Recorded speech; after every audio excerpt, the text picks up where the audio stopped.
Justin, gusto pa lang makausap ng mami mo. I'm sorry, Justine. Aalis na ako. Wait. Ang susunod na programa ay rated PG. Ito ay nangangailangan ng patnubay at gabay ng magulang para sa mga batang manunood.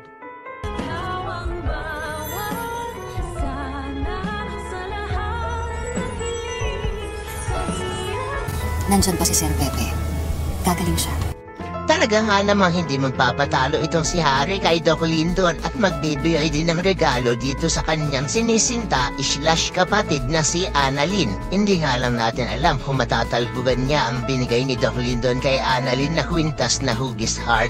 Pero teka nga lang ha, masyado naman yata ang delay magbigay ng Christmas gift ang mga batang to. Samantalang bagong taon na at naghahanda na nga ang lahat sa piyesta at prosesyon ng nasa renong itim. Huwag niyo sabihin sa Valentine's Day niya isa-celebrate ang bagong taon na. Hay naku naman direct, masyado na yata ang delay. At napansin ko lang itong message ni Harry kay Annalyn. Parang kinuha pa sa kanta ng South Border. There's always a rainbow after the rainbow naman. Hay naku naman mga writers, mag-isip naman kayo ng bagong script. Pero gayon pa man ay mapapangiti pa rin ni Harry si Annalyn na nakasuot niya pang Santa Claus na costume. Dahil kakatapos nga lang ng performance nila ni Justin. Sa kabilang banda, magtatagpo na naman ang landas ni Robert at Lynette dahil pareho nga silang umattend dun sa party ng mga bata. Nanghihinayan si Robert dahil hindi man lang daw nakita ng kanyang tatay Pepe ang kanyang mga apo na sila Justin at Annalyn na magkasama. Pero ang paalala ni Lynette kay Robert na hindi pa naman daw patay si Lolo Pepe, kaya naman may pag-asa pa rin makita niya ang kanyang mga apo. Pero parang nawawala ng pag-asa itong si Robert at sasabihin niya kung paano daw kung hindi na magising ang kanyang tatay. Samantala, nang makita naman ni Justin ang kanyang nanay Giselle doon sa venue ay parang papaalis niya pa ito.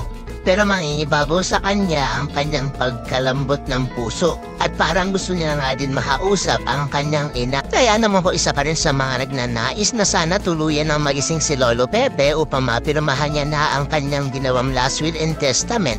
Ay pakilike ang video na ito and don't forget to subscribe. Thanks for watching and see you on our next episodes. Bye-bye!